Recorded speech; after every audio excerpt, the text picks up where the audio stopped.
Bonjour, bienvenue, nouveau numéro de Ça vaut le coup, l'émission qui donne du sens à votre épargne sur Boursorama. Aujourd'hui, on vous parle du risque climatique avec vous, Jean-François Bay, bonjour. Oui, bonjour David. Directeur général de Cantalis. Pourquoi en parler plus aujourd'hui qu'hier?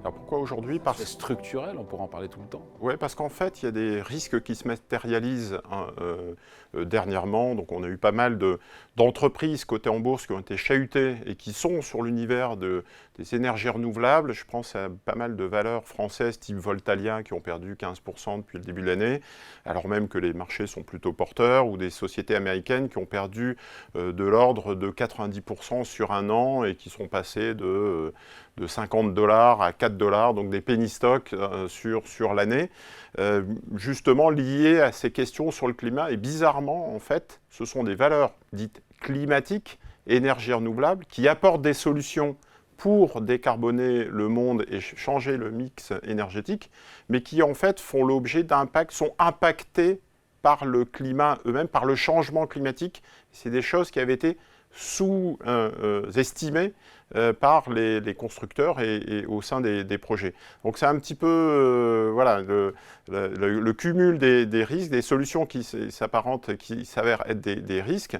En fait, ce qui se passe, c'est que la plupart du temps, on essaye pour justement décarboner le monde et diminuer la hausse de la température. Réduire l'impact des entreprises. Réduire l'impact des sur entreprises. le climat et via leurs émissions. Sur l'environnement, via leurs émissions en général. Donc on va regarder beaucoup, ça s'appelle la CSRD, on va regarder justement les indicateurs au sein de cette directive liée aux corporates, aux entreprises.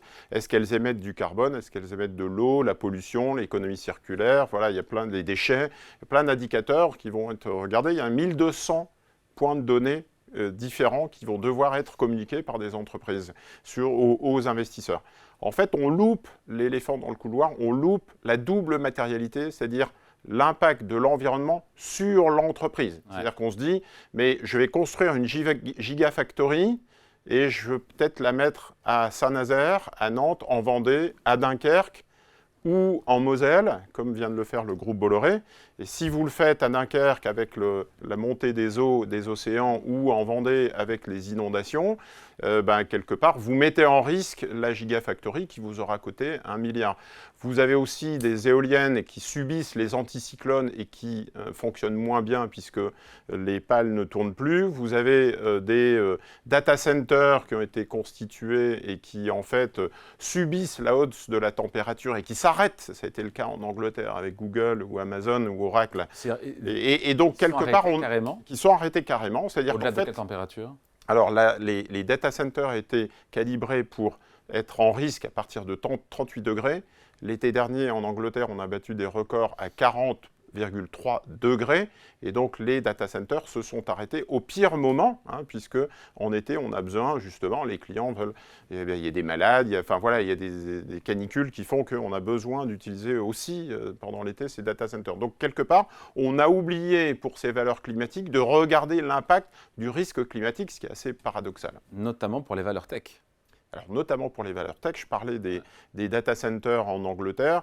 On pourrait parler aussi des sites de production de puces. Le premier producteur de puces à Bangkok, qui s'appelle Western Digital, a été impacté par des inondations. On sait qu'il va y avoir une montée des eaux.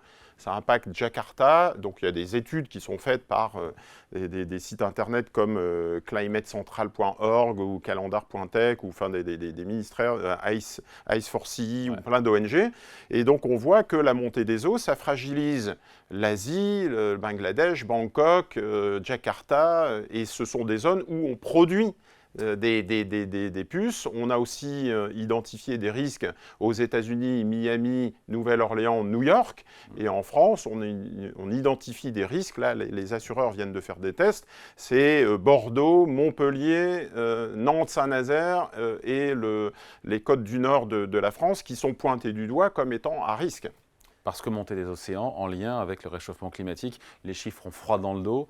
4 degrés, alors on est sur une zone, Jean Jouzel nous le rappelait il y a quelques semaines dans cette émission, c'est que on est sur une trajectoire de 3 degrés, horizon 2100, mais si on allait vers plus 4 degrés, là on aurait une montée des océans, je ne sais pas, j'ai plus les chiffres en tête. L'espèce de l'ordre de 4 mètres, enfin ça dépend, 4 mètres, 2, 3, 4 mètres, on a du mal, mais en tout cas ça met en péril l'existence de l'espèce humaine. Hein. Donc on a le récif corallien qui disparaît.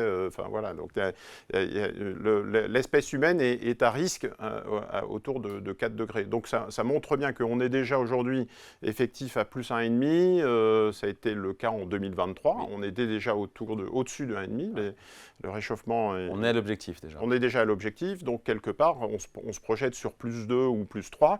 Et on voit effectivement que les impacts vont être violents. Donc c'est du coup faire encore plus attention aux risques climatiques physiques par rapport à de la transition qui est des indicateurs qui sont intéressants quand on est sur de la décarbonation.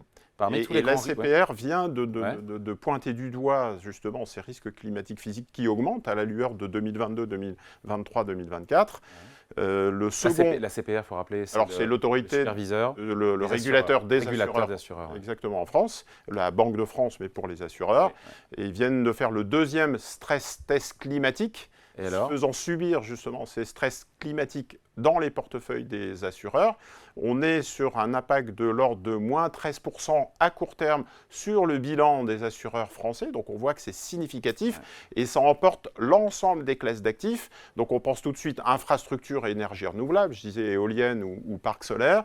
On pense bien évidemment à l'immobilier. Si vous êtes investi dans des SCPI en tant que particulier ou en tant qu'assureur, dans des fonds immobiliers qui investissent dans des campings en Vendée, il faut revoir votre portefeuille à la lueur de ce nouveau risque. Et des actions cotées en bourse et des obligations, si vous avez attribué des crédits, donc une question d'assurabilité qui rentre en ligne de compte.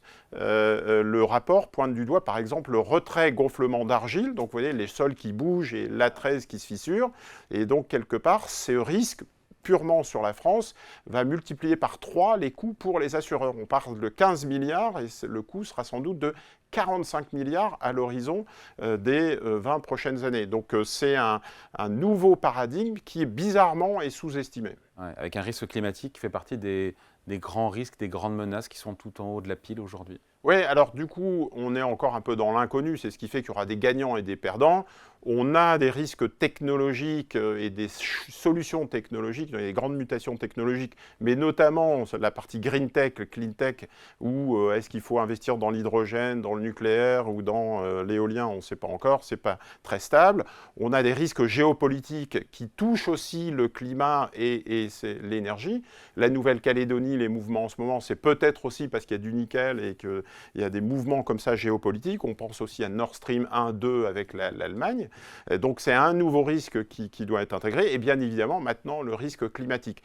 Les États font des investissements majeurs, et c'est pour ça qu'il y aura des gagnants et des perdants. David, l'institution internationale, l'Agence internationale de l'énergie, l'IEA, a estimé que les coûts d'investissement, les investissements nécessaires en nouvelle énergie seront de 44 000 milliards de dollars, 44 trilliards à l'horizon 2050. Donc on voit bien qu'on va déverser énormément de capitaux pour trouver des solutions, mais qu'en tant qu'investisseur, les impacts seront très différents et qu'on risque justement de subir. Donc c'est à la fois les deux côtés.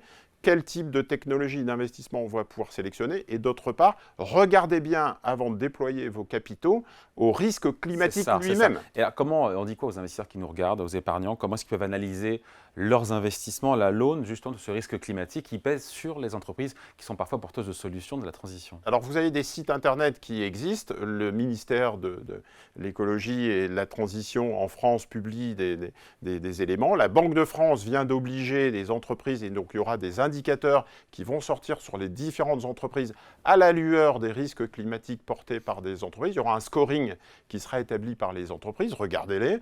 Il y a des ONG type climatecentral.org qui sort des analyses spécifiquement site par site. Il y a aussi calendar.tech qui sort des analyses site par site. Donc il y a pas mal d'outils aujourd'hui à votre disposition. Ils ne sont pas encore très connus, puisque je disais qu'on s'intéresse beaucoup à tout ce qui est émissions de décarbonation, alors même que le risque climatique, bizarrement, a été mis un petit peu de côté, a été un peu oublié. On finit en se disant que malgré tout, ça reste une thématique porteuse, ce changement climatique, au-delà des aléas de court terme, de valeurs porteuses de solutions qui sont attaquées en bourse, qui ont un parcours boursier qui est chahuté, qui est compliqué. Ouais. Ça reste encore une fois, pour les projets bien situés, en lien avec ce qu'on vient de dire. Vous avez 180 fonds qui jouent cette thématique climat. En gros, on peut le séparer en trois. Vous allez avoir des fonds qui jouent la transition. Donc, les anciennes économies vont se verdir. Vous avez une approche très tech, hein, en disant green tech, on va financer des solutions plutôt technologiques. Et il y a la troisième partie, plus solutions. Et effectivement, il y a énormément d'opportunités hein, sur les... on parlait d'énergie renouvelable, mais il y en a plein d'autres. Le stockage, les batteries, la biomasse. Donc, il y a énormément d'innovations qui vont apparaître. Et forcément, c'est une thématique. Dans tous les cas, les gouvernements vont flécher les capitaux vers ces besoins de financement. Vous avez vu le PEAC, hein, le plan d'épargne en action, mais climat, qui va être mis en place par le gouvernement français, qui a déjà été voté à l'Assemblée. Et donc, quelque part, de manière un peu obligatoire, les États surendettés vont faire appel au financement privé. Et donc, il y aura une profusion de produits et d'opportunités, à n'en pas douter, dans les années à venir. Allez, merci beaucoup. Explication signée Jean-François Bay, directeur général de Cantalis. Merci Jean-François. Et Ça vaut le coup revient la semaine prochaine sur Boursorama.